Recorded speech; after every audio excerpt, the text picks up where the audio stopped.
sore tongue may or may not have something to do with my contracting of bird flu. Apparently, that the first person ever got bird flu recently, H3N001 or HN0013. So, and it doesn't matter. Well, it sort of matters. On Saturday, I found a bird that was in distress outside of my house.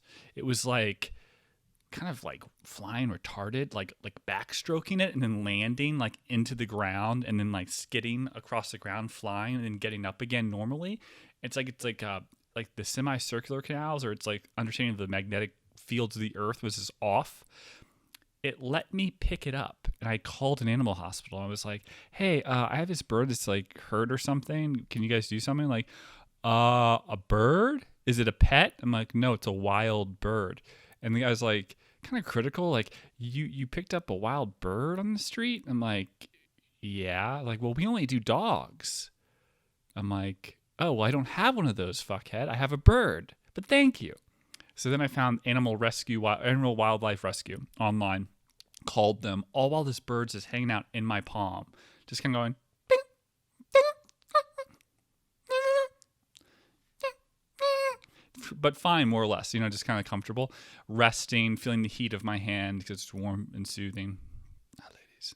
But yeah, so I called them. They're like, "Oh, well, do you know it's fledgling season?" I'm like, "What the fuck's a fledgling?" They're like, "Well, they're like birds that are not quite babies, but not type adults. So they have trouble flying. They fall out of the nest. They walk around." I'm like, "What? Weird. Do they let like people pick them up?" Sometimes. I'm like, "Okay, well, I don't know what I have. Like, oh, can you send me a picture?" So I emailed them. Longest fucking email address like I've ever seen in my entire life. It's like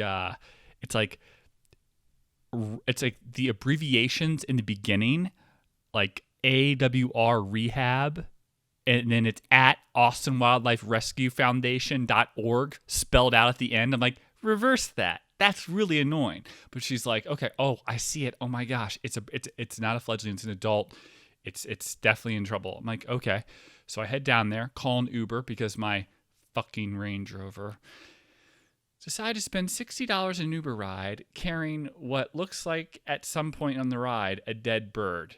And I kind of laughed to the Uber driver, like, "Dude, I'm spending $60 on an Uber ride going downtown on my Saturday to take a bird that's dead to a wildlife rescue place." Like, how crazy? Like, can you guys like make him better? Like, turn him back on or something? Like, I don't know. It's like, it's a dead bird, you fucker. By the way, do you bleach your tips? "No, it was for a skit like 3 months ago, but it hasn't come out of my hair. People thought I was gay during June. It felt kind of good because I felt part of something, but like ultimately, I don't know. I'm confused." "So are you gay?" "No, but it's the bird. Make him better." "It's a dead bird, you fuckhead. You brought a dead bird down here in Uber?" That's not what happened. What happened was a smoke show of a girl working there with camo pants and a midriff. What kind of fucking animal hospital person like dresses like they're fucking like a Spice Girl? Like belly button ring, camo pants, midriff. She's like, "Yeah, that's actually a dead bird." I'm like, "Oh my gosh, but we can still take it. We have a place for the bodies." And I'm like, I kind of laugh at the situation. I really like the bodies, and then she laughs too. I'm like, "Oh shit, we're eye fucking. It's happening. Connections." So then here's what happens. I told my Uber driver on the way what's happening. He knew. He's like, "Oh man, that's really nice of you." Blah blah blah. I said, "By the way, I don't. My iOS isn't up to date. I can't add back my destination going back home with the Uber. So can I just give you $60 or something, or connect to the Wi-Fi when you get there?" "Yeah, we'll figure something out.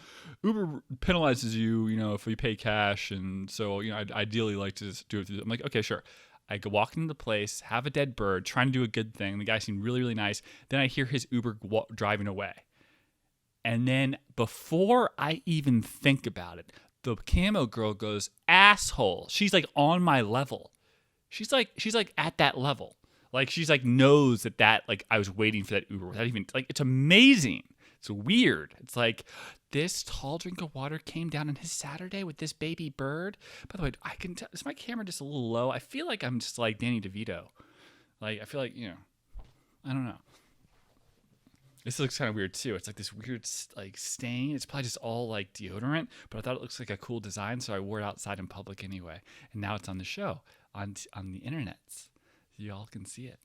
But yeah, so I go outside. I'm like, I'm gonna wait outside for my car. She's like, "I'm so sorry that happened." What a dick. dick. Hi, I'm Sarah. Hi, I'm BenBen. So I go out. I go sit on the bench. It's beautiful, absolutely gorgeous. It's like a country house, whatever fuck thing, just like sitting there. And again, she's like, "Are you sure you don't want to wait inside?" I'm like, "Oh, she has to be inside." She's like, laying on pretty. She brings out a granola bar and a water bottle and sits down next to me, and then like asks if I need anything, that there's a nature walk place. I'm like, are you gonna blow me on a nature walk trail right now? That's what I feel like you're about. You're insinuating. Like, I'm wearing my like velvet dress slippers. And, like, these fuckers. Like, this is not nature walk shit. You totally know this is not nature walk shit. You see what I'm dressed like. That's adorable. I'm not gonna tell you. This is my thing, okay? Not yours. My thing. And she's like, oh, man, maybe if I get away from my office, I can just like give him a nice blowy on the trail. That's what I'm thinking. But I'm like, I'm not, Kelsey, I'm good. I you're great. But, I'm not that much of an animal lover. This is all an illusion. No, I am. I love animals. You guys know that. But I said I'm fine. But she checked something like 3 more times. It was really, really nice. I felt bad about the bird. I hope that I didn't kill the bird on the way there. It looked like it was going to die anyway, but that death might be worse. I don't know. Dying in the palm of my hand because you're freaking out, is that like a shark that when you're alive in its claws and it's taking you down in the depths of the ocean? Or would it have been better if the shark knocked me unconscious and then ate me alive, but I was asleep? Like knocked me off my surfboard, hit me in the head, fall in the water, it eats me, but I'm technically already unconscious, so I don't feel it. That might be better because you drown and then he starts eating you. Oh, oof. So maybe it would have been better for me to leave the bird alone. I wouldn't have bird flu and the sore tongue thing. This is how I want to talk. Okay, forcing it like this. I'm forcing it. I'm a little bit forcing it because I'm like going through the pain. I'm just like fighting through. I feel like I'm in Commando or some shit. Like I'm Willem Dafoe.